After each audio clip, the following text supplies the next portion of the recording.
Hello. All right, we're into screencast number 2 for theater history. We're going to begin with drama of the Middle Ages or medieval theater, and then we're going to move forward in this one and discuss Renaissance theater, Shakespearean theater, which you probably know a little bit about. But let's start with drama of the Middle Ages. Now, we had been talking about Rome. And so, in order to understand drama of the Middle Ages, you got to have to understand a little bit about the fall of Rome.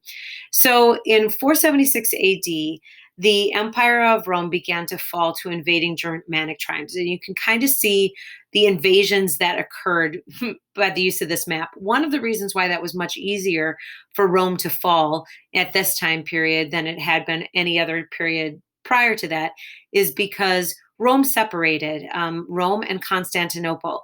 One became the Christian center of the world as the Christians kind of sort of took over Rome or began to take over Rome, and one became like the ancient Rome way. And because it was two separate kind of countries essentially now, it was much easier to conquer because they didn't have one single seat of power any longer. Plus, the Roman Empire began to become too big in order to do it.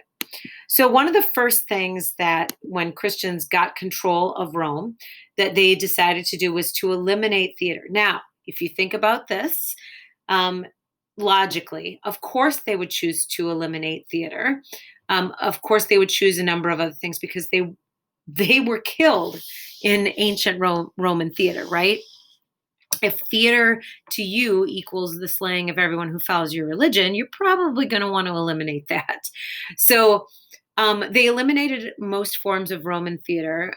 The only way that theater or storytelling kind of lived on during the early Middle Ages, or what's known as the Dark Ages, is through a couple different forms. First, there were traveling bards who would go from place to place and sing songs to like people that would tell stories of what occurred, usually in history, or they would write songs that would and tell stories that would praise the ruler of whatever country they were in. Of course, because that country would give them, or that the ruler of that country would give them a place to stay and maybe have them come to the palace and they would have a nice warm meal and, things like that. Another way that theater carried on in this time period was through puppet shows. If you've ever been on the streets of Italy, Rome, France, you can see Punch and Judy shows. Now, these are very interesting puppet shows. This is Punch and his wife Judy, and usually it ends up in some sort of domestic abuse. The play does where Punch is disciplining his badly behaved wife Judy by basically beating her over the head with a stick. Punch and Judy shows, fun times had by all.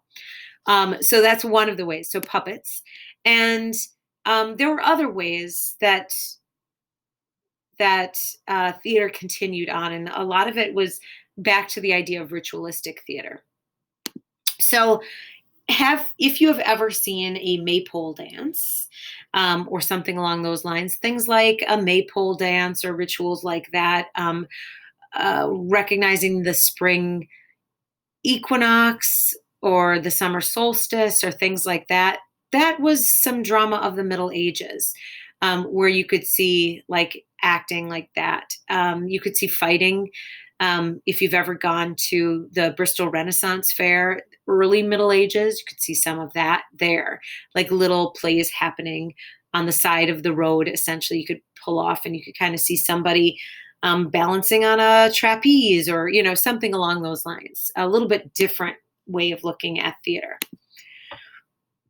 But medieval theater also introduced some folk tales like Robin Hood to us that maybe we had never heard of before. So folk tales, puppet shows, ritual type celebrations, and traveling bards in the Middle Ages.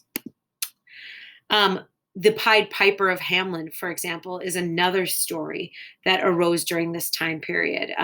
The Pied Piper who would play his flute and gather up children from towns turned out to be not such a great story. But then there were also wonderful parades. Like if you go down to Mardi Gras parades in New Orleans, you'd get the idea of like some of the theater that happened in this time period with very interesting parade type ways of putting on a play.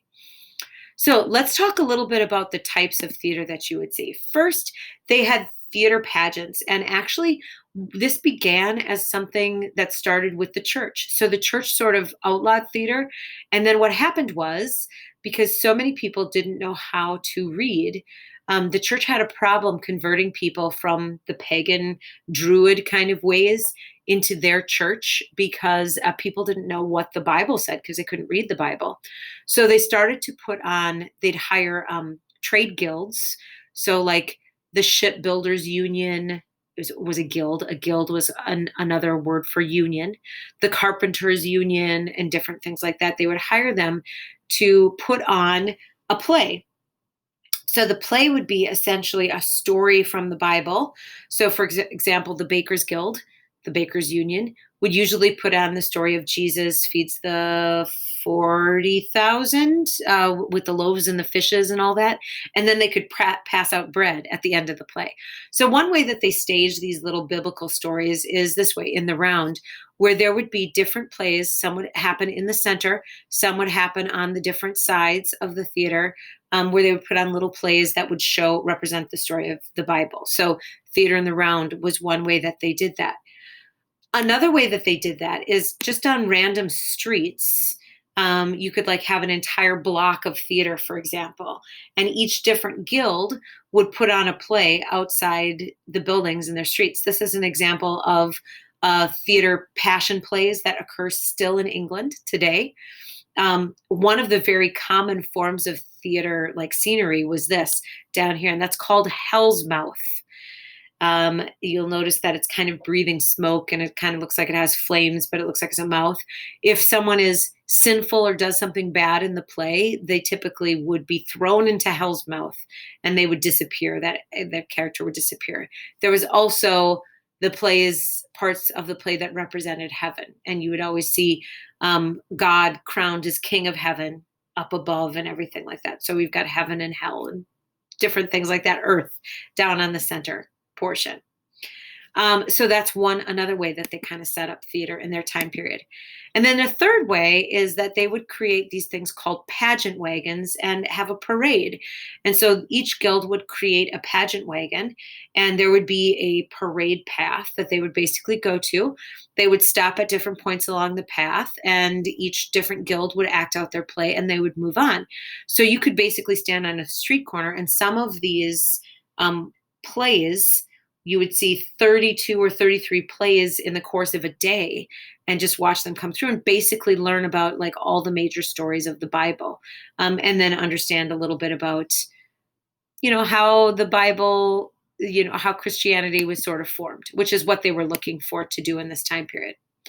Another way that they staged plays in this time period was they would set up plays in churches. So that's where our Christmas pageants of today come from. If you've ever been in a Christmas pageant, you've been Mary or Joseph or an angel or a shepherd or something like that. That is thanks to Drama of the Middle Ages, where that started, where you are in church already and you kind of set up a little set at the beginning at the front of the church and you sort of put on a play. So again, theater of the Middle Ages is pretty much all tied to religion and trying to convert people to the Christian religion. Moving on from drama of the Middle Ages, we're going to talk about Renaissance and the Elizabethan world. So the Elizabethan world is most known for its art. It is also known for King Henry.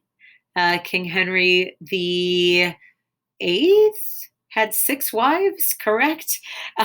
So King Henry the Eighth as being like one of the most famous rulers of that time period. And it's also known a lot for its fashion. And a lot of people are still fascinated with the Renaissance and the Elizabethan world because of art and King Henry, who actually represents education and the education that we have today in the world, and fashion. But what another thing that it's well known for is its theater. So let's talk a little bit about it.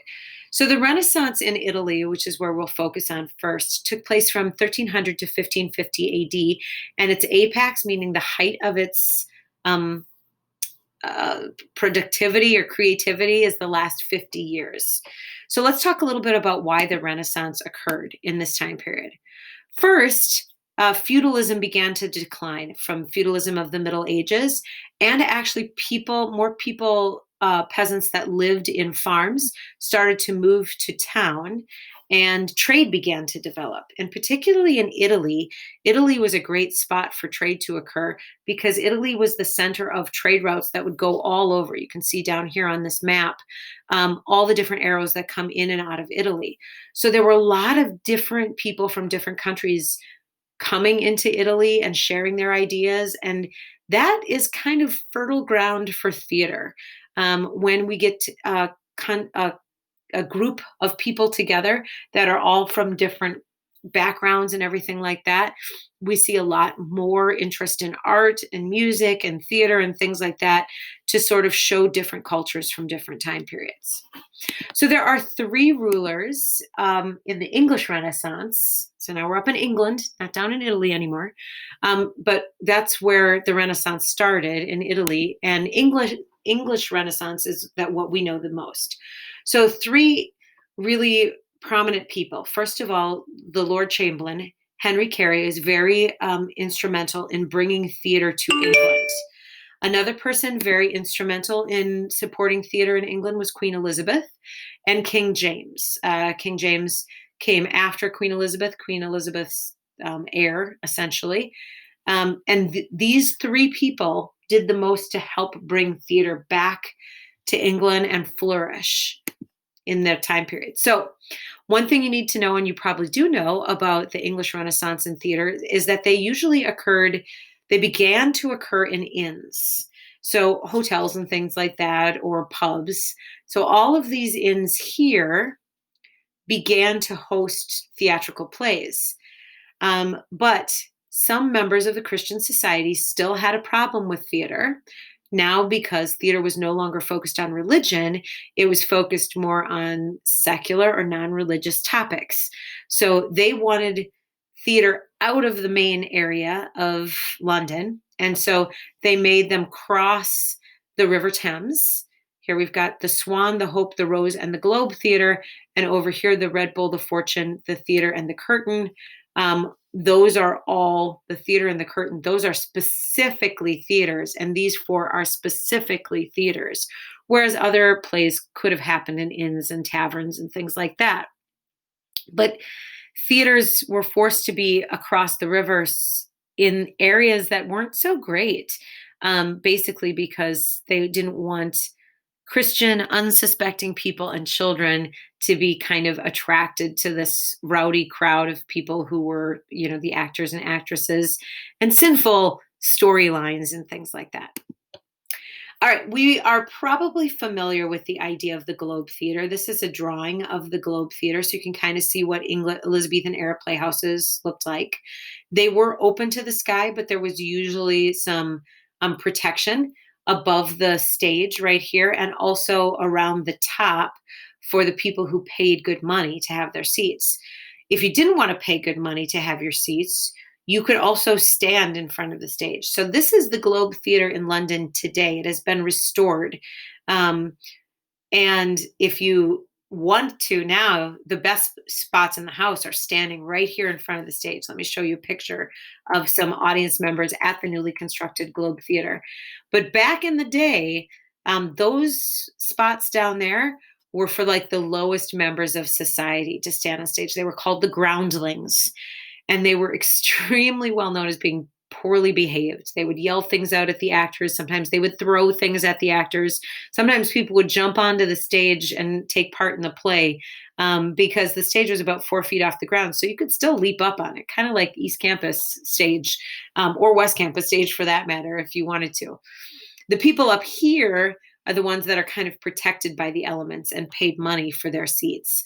But the Globe Theatre, again, often referred to in Shakespeare's play as the Great O.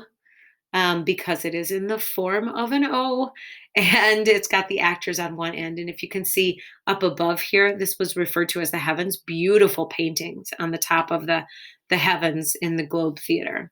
So it gets you an idea of like how Shakespeare's plays were meant to be seen. He played them specifically for this type of audience and for this type of theater. Okay, that is where we are going to end today. I hope you've gotten an understanding of Renaissance theater and Middle Age theater of the Middle Ages, maybe that you didn't know before. Make sure you add to your notes, and we will talk next time in the next screencast about Restoration theater and some modern theater. Have a great day.